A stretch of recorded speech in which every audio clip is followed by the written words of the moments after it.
लोग इसके कॉम्बिनेशन के बारे में पढ़ेंगे। कल रात में क्लास लिए थे। जी सर, कल रात में क्लास हुआ था। गौर फरमाइएगा, संधारित्र की अगर हम बात करें, क्लास लेकिन अपलोड नहीं हुई होगी। आयुष, कल वाला क्लास अपलोड हुआ था क्या? पब्लिक हो गया था? फोन कर दो। संधारित्र की अगर हम बात करें सर, तो ये दो बातें होती है। इसमें श्रेणी क्रम समूहन होता है और एक भाई मेरे समानांतर क्रम समूहन होता है।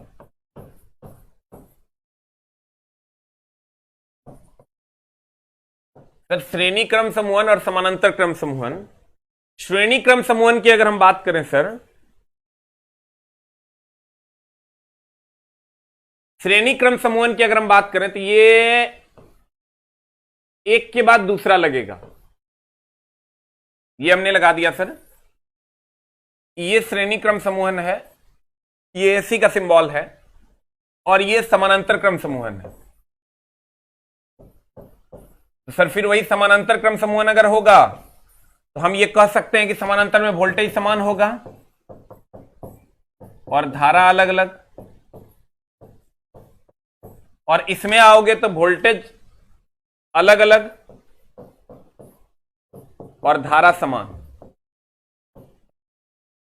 गौर फरमाइएगा सर, श्रेणी क्रम समूहन में और समानांतर क्रम समूहन में ऑलवेज हमने कहा था कि अगर समानांतर क्रम समूहन कहीं भी होगा तो वहां वोल्टेज समान होगा, और जहां वोल्टेज समान होगा वहां धारा अलग अलग होगा। जहां वोल्टेज समान अगर इसमें है तो धारा अलग अलग होगा, और इसका अपोजिट इसमें होगा, यानी वोल्टेज अलग अलग होगा, धारा समान। और ये अगर C1 है, ये C2 है, ये अगर C1 है और ये अगर C2 है, तो समतुल्य जो होगा धारिता वो 1/C इज इक्वल टू हो जाएगा 1/C1 प्लस 1/C2। उल्टा होता है रेजिस्टेंस का। रेजिस्टेंस में हम इसको R1 प्लस R2 कर देते थे, लेकिन यहां उल्टा होता है, तो 1/C is equal to 1/C1 plus 1/C2 हो जाएगा।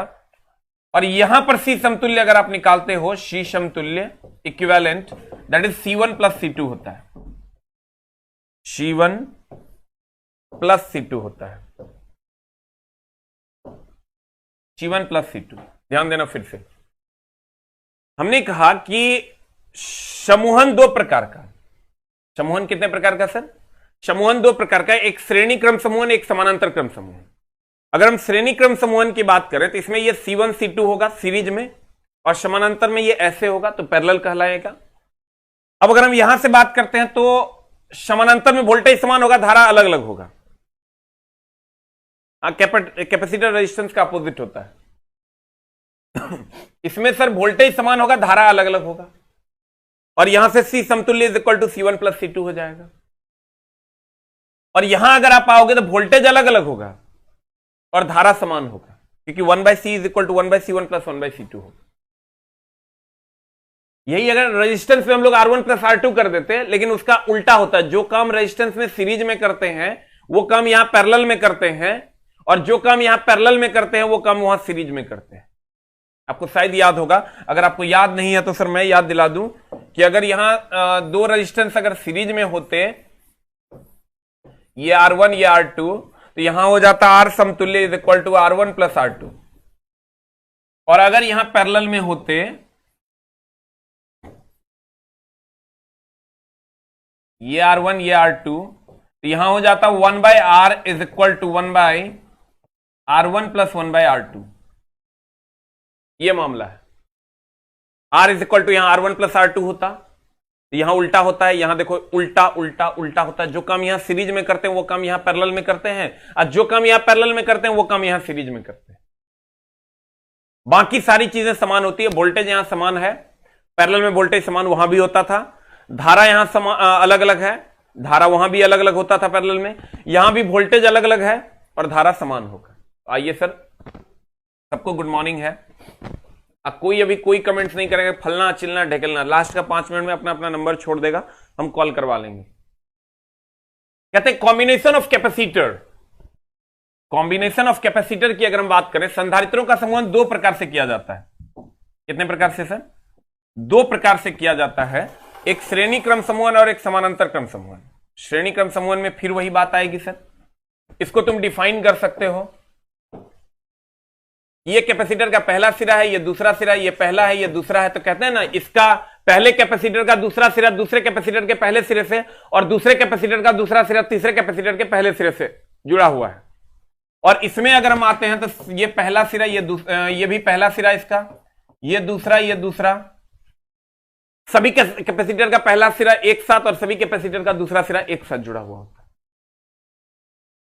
सर गौर फरमाइएगा, कहते हैं अगर इसमें पहले कैपेसिटर का दूसरा सिरा दूसरे कैपेसिटर के पहले सिरे से और फिर दूसरे कैपेसिटर का दूसरा सिरा तीसरे कैपेसिटर के पहले सिरे से जुड़ा होगा, और इसमें सभी कैपेसिटर का पहला सिरा एक साथ और सभी कैपेसिटर का दूसरा सिरा एक साथ जुड़ा होगा,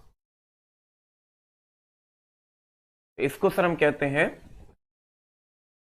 सीरीज और पैरेलल कॉम्बिनेशन, श्रेणी और समानांतर समूहन। तो गौर फरमाइएगा जनाब, अगर आपने कल की क्लास की होगी, नहीं की है तो सर कर लीजिएगा।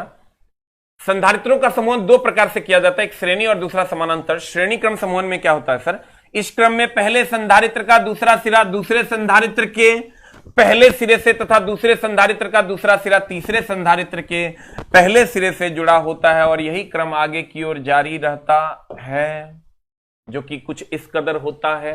ये C1, ये C2, ये C3 है, तो 1/C is equal to 1/C1 plus 1/C2 plus 1/C3। इस प्रकार के समूहन में धारा समान होता है। इसको सर ठीक कर लीजिए, अगर हम धारा अलग अलग होता है, उल्टा है ये, धारा अलग अलग होता है और वोल्टेज समान होता है, धारा अलग अलग और वोल्टेज समान होता है,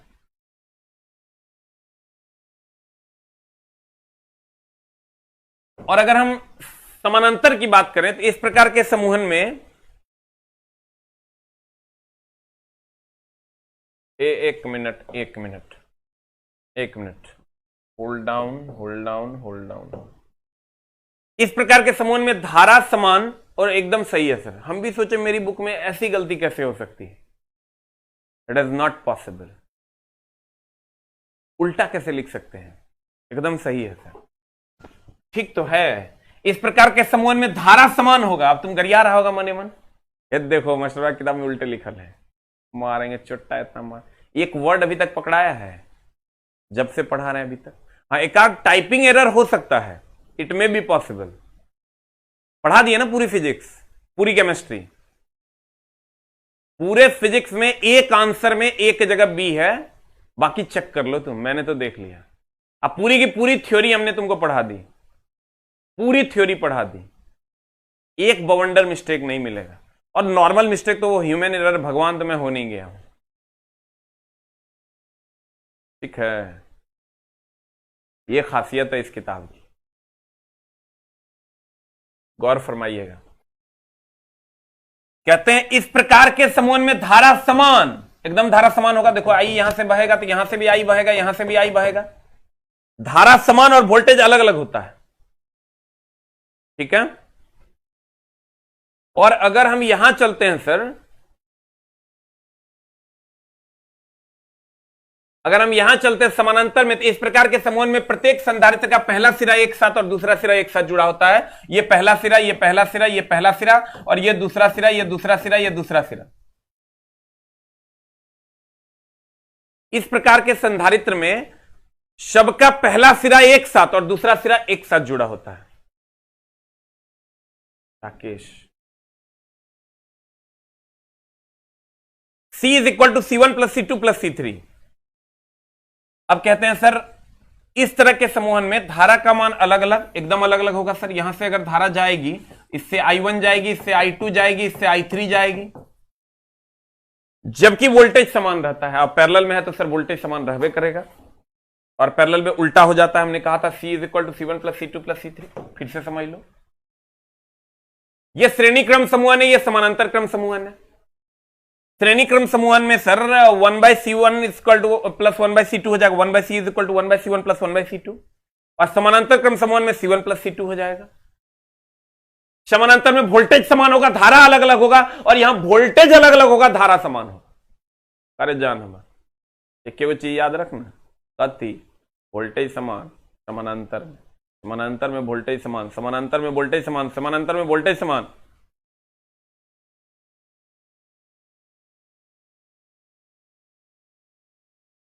समानांतर में वोल्टेज समान, समानांतर में वोल्टेज समान, समानांतर में वोल्टेज समान, समानांतर में वोल्टेज समान, धारा अलग अलग। समानांतर में वोल्टेज समान, समानांतर में वोल्टेज समान, धारा अलग अलग, समानांतर में वोल्टेज समान, धारा अलग अलग, समानांतर में वोल्टेज समान,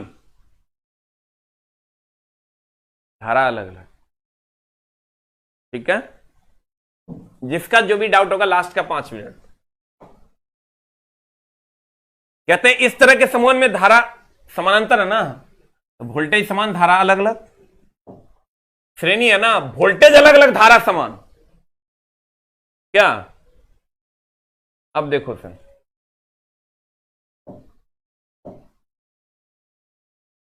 आ जाओ नेक्स्ट पे, विद्युत धारा के प्रकार। आगे माई द बेस्ट टॉपिक, एकदम आराम से हम थोड़ा समझा देंगे। गोविंद जी गुड मॉर्निंग भी है, और समानांतर में वोल्टेज समान है। एक लाइन, समानांतर में वोल्टेज समान, धारा अलग अलग, श्रेणी में वोल्टेज अलग अलग, धारा समान। क्लियर? विद्युत धारा के प्रकार गुरुजी बताएंगे। अब गुरुजी चला पढ़ाई को अब उस तरीके से लाने वाले हैं आप लोगों के सामने, जो तरीका आज तक आपने नहीं पढ़ा होगा। जिस तरीके से, वो तरीका गुरुजी लेकर आ रहे हैं। बहुत जल्द गुरुजी इस दुनिया में भौकाल मचाने वाले हैं। बहुत सारी चीजें मैं लेकर आ रहा हूं, लेकिन अब मेरा कोर्स कंप्लीट फाउंडेशन होगा, जो अगर फिजिक्स में पढ़ाऊंगा तो 6 से 7 महीने लगेंगे उसमें, क्योंकि अब मैं इस पूरे सिस्टम को बदलने वाला हूं और कुछ अलग लाने वाला हूं। यही चीजें रहेंगी, लेकिन उसमें सर समझना अभी जितना आसान है, इससे 50 गुना ज्यादा आसान हो जाएगा। उसको कहते हैं गुरुजी की भौकाली, कि तुम मुझे मार सकते हो, मेरे सोच को नहीं मार सकते हो। मैं डेली सोचता हूं।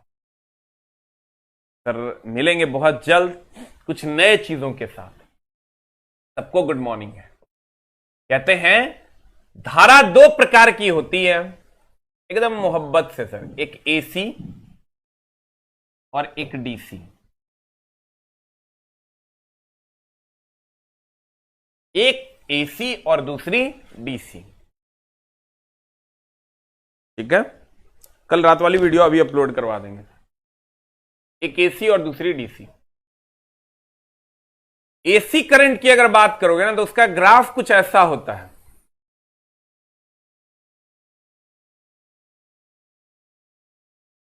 और डीसी के ग्राफ की बात करोगे तो वो कुछ ऐसी होती है।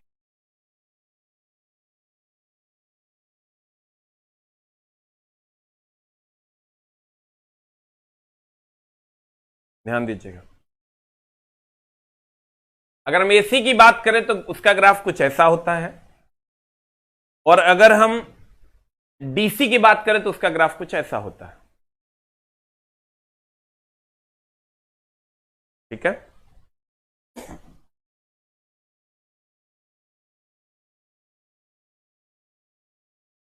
AC then DC.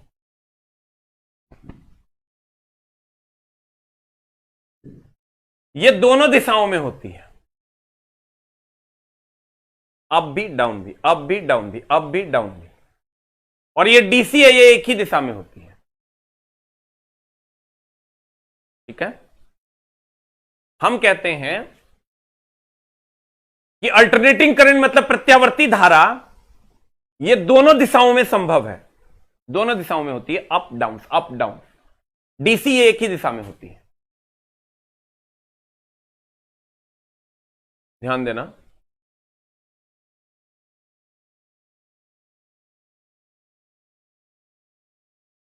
अगर हम गोविंद शर्मा जी,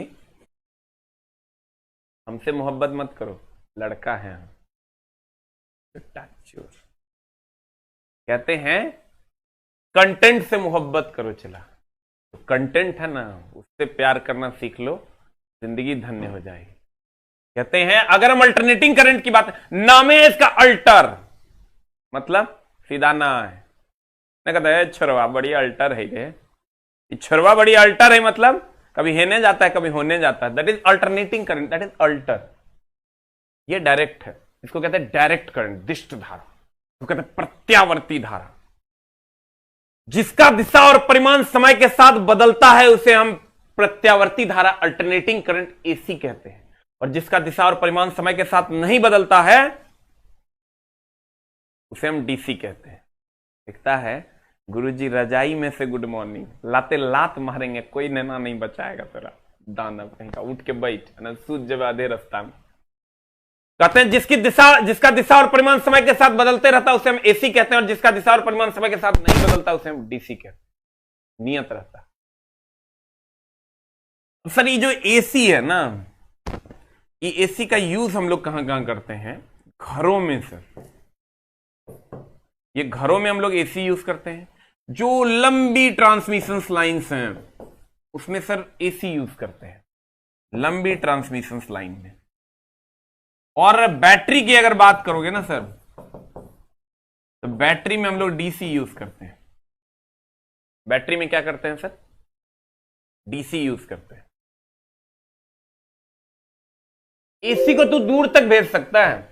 यहां से अगर मैं चाहूं तो राजस्थान में किसी को करंट लग जाए और यहां से मैं कनेक्शन कर दूं तो वहां बैठे लोगों को करंट लगेगी। वो अलग बात है कि वो न्यूट्रल से कनेक्ट हो जाएंगे और खुद को बचा लेंगे, लेकिन थोड़ी बहुत ही सही करंट तो लगेगी। अगर मैं यहां से बिहार के किसी शहर में कनेक्ट कर दूं तो वहां तक एसी पहुंच जाएगा, डीसी नहीं पहुंचेगा, दम तोड़ दे। कहने का मतलब ये है कि अल्टरनेटिंग करंट को जहां मन वहां भेज दो, इसके लॉसेस कम है, डायरेक्ट करंट नहीं जा पाएगा। इसीलिए डायरेक्ट कोई काम मत करो, अल्टरनेटिंग तरीके से करो, ठीक है? इसको तुम बहुत दूर तक भेज सकते हो, इसमें कोई एनर्जी लॉस नहीं होता है। इसको तुम दूर तक नहीं भेज सकते क्योंकि इसका लॉस होता है।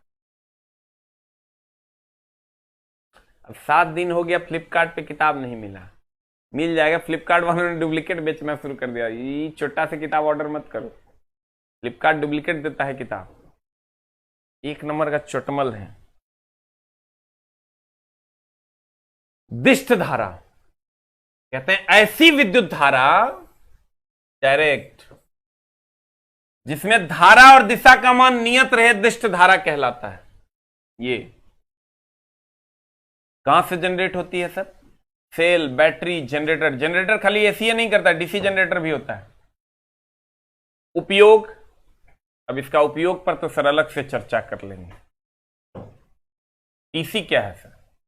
ऐसी विद्युत धारा जिसमें धारा और दिशा का मान एक नियत दर पर परिवर्तित होते रहता है, उसे प्रत्यावर्ती धारा कहते हैं। यह धारा अल्टरनेटर से प्राप्त होती है। अल्टरनेटर बोले तो एसी जनरेटर से प्राप्त होती है। उपयोग पर अलग से चर्चा कर लेंगे, तब एसी डीसी के अंतर को पढ़ेंगे। पहले गुरुजी उपयोग तुमको बता देंगे। व्हाट इज उपयोग? उपयोग क्या है?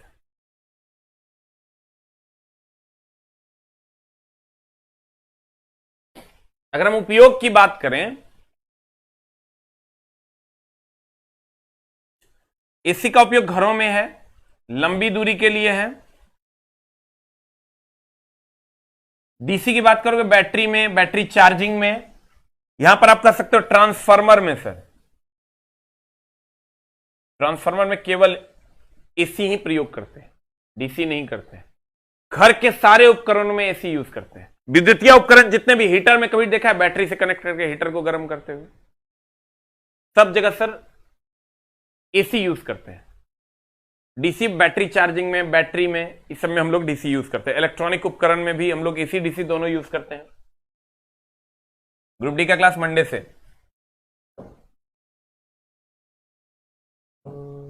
पूछेगा क्या वो भी देख लो। इलेक्ट्रोप्लेटिंग में, अब इलेक्ट्रोप्लेटिंग क्या है आगे पढ़ाएंगे, ये पूछेगा। Very very important. इलेक्ट्रोप्लेटिंग में हम लोग डीसी ही यूज करते हैं। एकदम एकरा 100% इंपॉर्टेंट है। बैटरी चार्जिंग में हम लोग डीसी यूज करते हैं, इलेक्ट्रॉनिक उपकरण सब नहीं पूछेगा। एकदम electroplating very very important, DC use करते हैं। और एसी की अगर बात करोगे तो घरेलू उपयोग में डीएसी यूज करते हैं, बस यही पूछेगा, बात बाकी नहीं पूछेगा। ठीक है,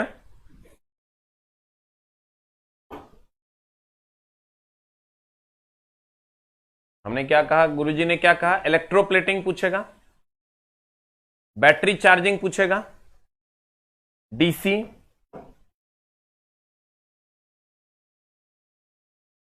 घरेलू उपयोग में एसी, घर में हम लोग एसी नहीं यूज करते हैं। अब चला दोनों में अंतर की बात करते हैं, बहुत सारे अंतर हैं जिसको गुरुजी तुमको पढ़ाएंगे। ये तो तीन को तो पहले क्लियर है, देख लो। एसी, एसी के साथ विद्युत लेपन यानी इलेक्ट्रोप्लेटिंग अभी तुरंत बताए थे नहीं हो सकता, विद्युत लेपन इलेक्ट्रोप्लेटिंग में केवल डीसी यूज करते हैं, ये तो हम आगे क्लियर कर देंगे, एक टॉपिक के है। बैटरी चार्जिंग जैसी प्रक्रिया नहीं कर सकते, बैटरी चार्ज होगा एसी से तब तो डायरेक्ट बैटरी से कनेक्ट करके आप प्लग में इन कर देते हैं। चार्जर जो का काम क्या है, वो एसी को डीसी में बदल देता है, तो कहते हैं नहीं कर सकते। डीसी की सहायता से विद्युत लेपन बैटरी चार्जिंग किया जा सकता है, डीसी की सहायता से विद्युत लेपन और बैटरी चार्जिंग किया जा सकता है। ठीक है, एसी को दूर तक भेजना सुविधाजनक है, एकदम दूर तक भेज सकता है क्योंकि सर इसमें ऊर्जा का लॉस कम होता है, ऊर्जा का हास कम होता है।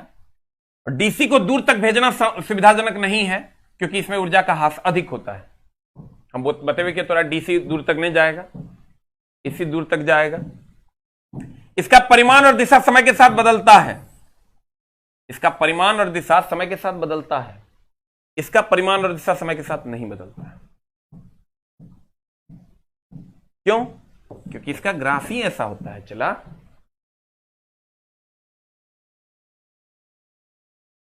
बुक बैंक से जो किताबें जाती है चला, उसमें 10 से 12 दिन पोस्ट ऑफिस वाले लेते हैं, इसलिए कृपया गाली हमको ना दें। हम इसलिए अब जो भी बुक ऑर्डर होता है उसमें हम लिखवा दिए हैं कि 10 से 12 दिन में ही बुक जाएगा।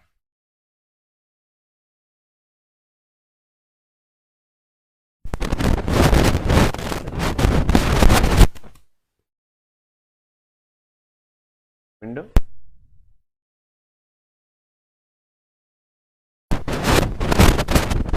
अब देखना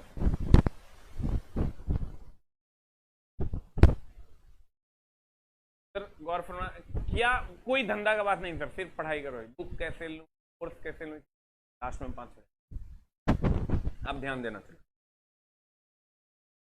एकदम आराम से।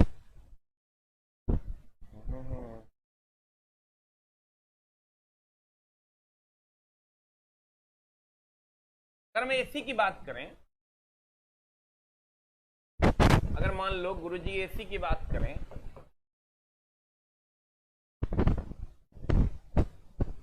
एसी के साथ बैटरी चार्जिंग नहीं कर सकते, डीसी के साथ कर सकते हैं। ट्रांसफार्मर में एसी यूज करेंगे, डीसी यूज नहीं कर सकते।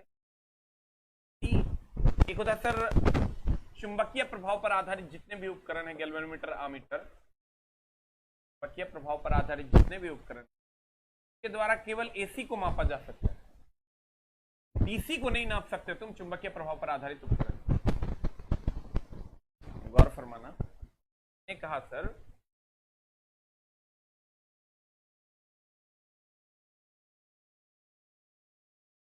अगर हम चुंबकीय प्रभाव पर आधारित जो उपकरण है की सहायता से सर, ध्यान देना, एसी को नहीं नाप सकते, जितने भी सर गैल्वेनोमीटर, आमीटर है, एसी को नहीं मापता जबकि डीसी को मापता।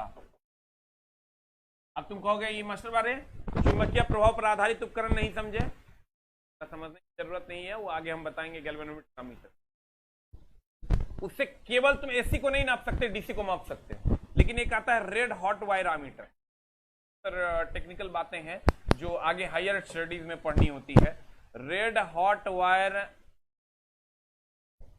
Ammeter, red hot wire ammeter के द्वारा एसी भी नापते हैं और डीसी भी।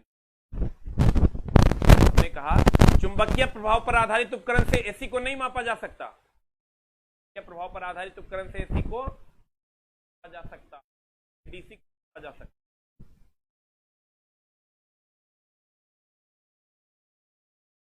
मापा जा सकता पैरामीटर है चला।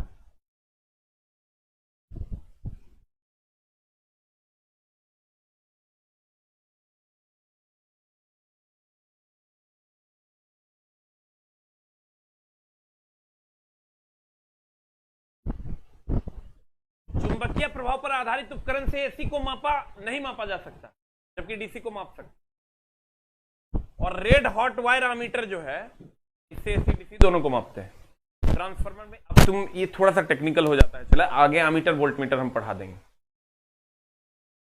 एसी में ट्रांसफार्मर का उपयोग करते हैं, जबकि डीसी में ट्रांसफार्मर का उपयोग नहीं करते हैं। एसी को बैटरी में स्टोर नहीं कर सकते, जबकि डीसी को बैटरी में स्टोर कर सकते हैं। गौर फरमाइएगा।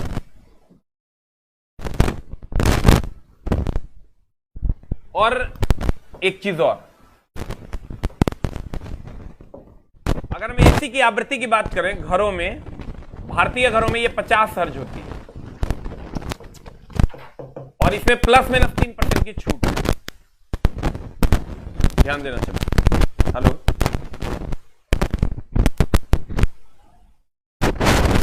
Sound problem.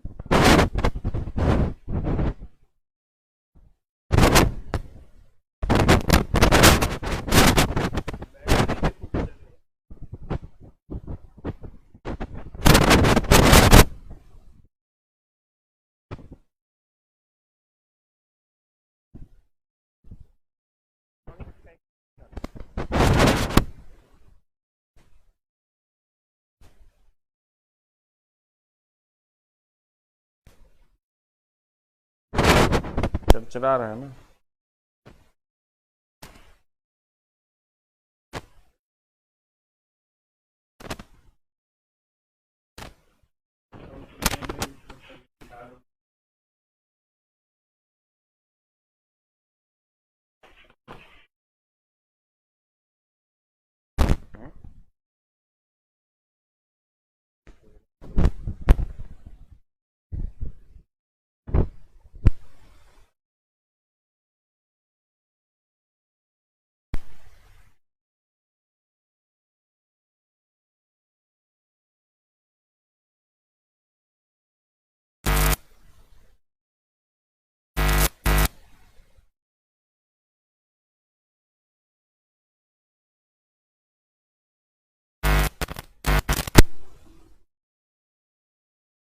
Hello hello hello hello hello hello hello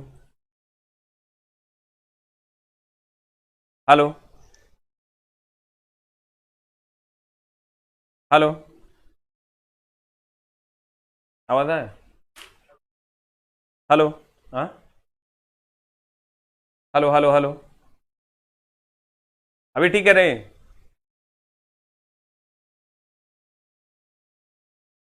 Khagaria से साउंड प्रॉब्लम है। हेलो हेलो,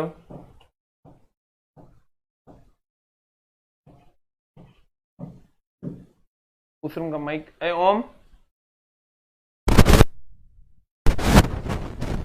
अब सर हम आते हैं रेड हॉट वायर एमीटर से एसी डीसी दोनों नापते हैं। एसी की जो आवृत्ति क्या होता है सर? 1 सेकंड में जो कितनी बार अप डाउन करेगा वही आवृत्ति है। एसी की आवृत्ति सर 50 हर्ट्ज होती है, जिसमें ±3% की छूट होती है। बैटरी डाउन हो जाती है, धूम हो जाते उसका। सर खगड़िया से साउंड, खगड़िया से नहीं कहते। एसी की आवृत्ति 50 हर्ट्ज है, जिसमें ±3% की छूट होती है। अब ये 50 बार अप डाउन कर लेता है 1 सेकंड भारत में। 50 बार ±3।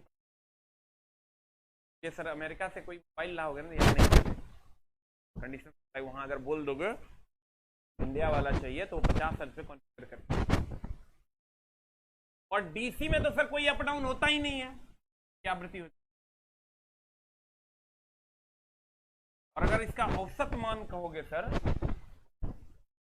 फ्रीक्वेंसी हो गया, अगर इसका औसत मान कहोगे तो ऊपर में 5 है, नीचे 5 है, ऊपर में +5 -5, 2 कर दोगे 0। का जो औसत मान होगा वो 0 होगा, जबकि इसका औसत मान अगर करोगे तो ये 5 है, तो ये भी 5 होगा। जाएगा 5 + 5 5। इसका जो औसत मान होता है इसके और इसका जो औसत मान होता है वो 0।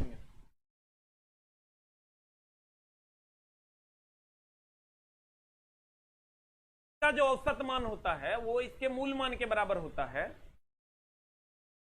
जबकि इसका औसत मान 0। ऊपर 5 नीचे 5, 5 - 2 इसका औसत मान इसके मूल मान के बराबर। इसकी आवृत्ति 50 हर्ट्ज। सर मार देंगे, टेंशन नहीं लेना है। इसकी आवृत्ति 2 hertz, up down swing.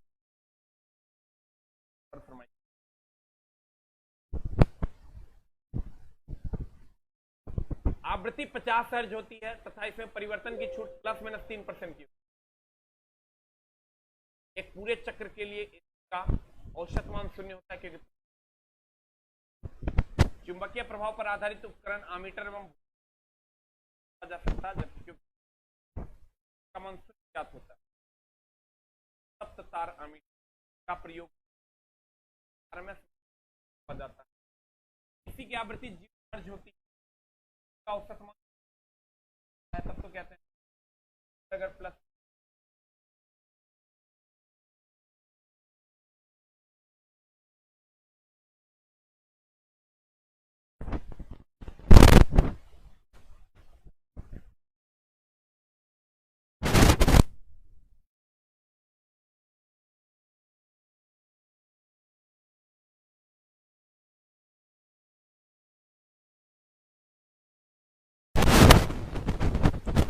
Staff चला भाग जाते हैं संडे को। कुछ भी होता है तो अब हमको भी नहीं पता कि कौन सा सामान किधर रखा है।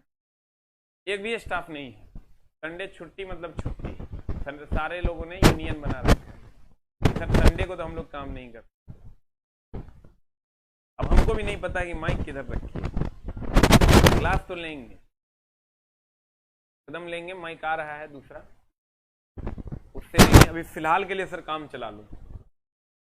चुंबकीय प्रभाव पर आधारित आमीटर और वोल्टमीटर से डीसी को मापा जा सकता है, जो उसका वास्तविक मान दर्शाता है।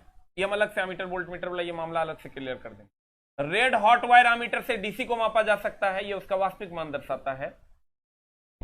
एसी को बैटरी में संचित नहीं कर सकता। एसी को सर बैटरी में संचित नहीं कर सकते। बैटरी में कभी एसी संचित हुआ है? जब भी होगा सर डीसी को बैटरी में संचित कर सकते हैं। एसी के साथ ट्रांसफार्मर का उपयोग होता है, जबकि डीसी के साथ ट्रांसफार्मर का प्रयोग नहीं होता है। अब देखो एसी को अगर डीसी में बदलना है तब क्या करना हो? सर माइक बदल देते हैं, एकदम टेंशन लेने की जरूरत।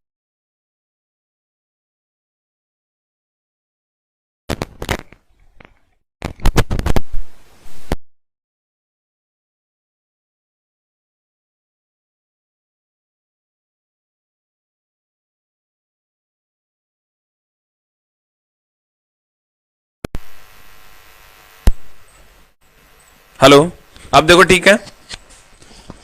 अरे सर बढ़िया वाला भी खरीद के लाए, उसका सेटिंग में गड़बड़ी हुआ है, वो भी ठीक करवा रहे हैं। 19,000 का माइक सर ले आते हैं, पैसा तुम ही लोग से लेंगे। हेलो, अभी ठीक है सर, अभी जल्दी बताओ।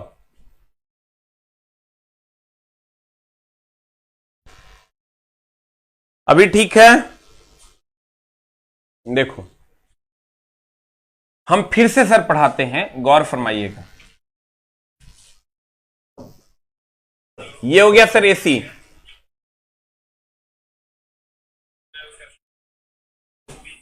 ये हो गया डीसी। अब अगर हम एसी की बात करें सर, एसी का दिशा और परिमाण समय के साथ बदलता है, डीसी का दिशा और परिमाण समय के साथ नहीं बदलता है। इसका हम अगर औसत मान की बात करें, औसत मान की बात करें, औसत मान इसका 5 - 5/2 = 0 होता है। और इसका अगर औसत मान की बात करें तो इधर +5 है, इधर भी +5 है, तो इसका औसत मान की अगर हम बात करें, ये 5 + 5/2 = 5 हो जाता है। इसमें चूंकि +5 ऊपर होता है, -5 नीचे होता है, इसलिए ये 0 होता है। इसमें औसत मान की बात करोगे 5 + 5/2 = 5 होता है। इसका औसत मान इसके मूल मान के बराबर होता है क्योंकि मूल मान 5 है। इसका औसत मान 0 होता है। बैटरी में सर इसका बैटरी चार्जिंग में या बैटरी में इसका उपयोग नहीं कर सकते। बैटरी चार्जिंग में सर इसका उपयोग करते हैं। इसको सर स्टोर नहीं कर सकते, इसको सर स्टोर करते हैं। एसी की बात कर रहे हैं सर, यहां डीसी की बात कर रहे हैं। इसको दूर तक भेज सकते हैं, इसको सर दूर तक नहीं भेज सकते क्योंकि इसका लॉस होता है। चुंबकीय प्रभाव पर आधारित जो भी उपकरण है सर, चुंबकीय प्रभाव पर आधारित जितने भी उपकरण है, इससे एसी को नहीं मापा जा सकता। जबकि चुंबकीय प्रभाव पर आधारित जो उपकरण है उससे हम डीसी को माप सकते हैं। चुंबकीय प्रभाव पर आधारित जो उपकरण है उससे हम डीसी को माप सकते हैं। रेड हॉट वायर आमीटर से sir, red hot wire ammeter से हम एसी भी नापते हैं और डीसी भी नापते हैं। डीसी भी नापते हैं, एसी भी नापते हैं। उसके बाद अगर हम सर बात करें इसकी फ्रीक्वेंसी की, तो इसकी फ्रीक्वेंसी होती है 50 हर्ट्ज, जिसमें ±3% की छूट है। और इसकी फ्रीक्वेंसी होती है 0, क्योंकि अब एकांक समय में दोलनों की संख्या को आवृत्ति कहते हैं। और ये तो कोई कंपन करता ही नहीं है, ये तो सर कोई कंपन करता ही नहीं है, अप डाउन करता ही नहीं, तो इसकी फ्रीक्वेंसी 0। भारतीय घरों में इसकी फ्रीक्वेंसी होती है 50 हर्ट्ज। खूब पूछता है तो कहता है, गोविंद जी का कहना है तो घातक करंट डीसी का होता है। सर हाई वोल्टेज पे डीसी घातक है, एसी नहीं। एकदम जाएगा तो जाते रह जाएगा, सरिया के ले लेगा तो है, क्योंकि हाई वोल्टेज पे डीसी ज्यादा खतरनाक है और लो वोल्टेज पे एसी खतरनाक होता है। अब आ जाइए सर यहां,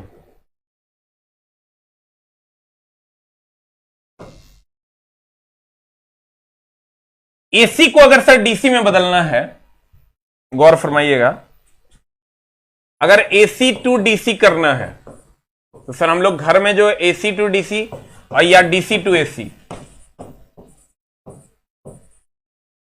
तो सर हम लोग क्या करते हैं,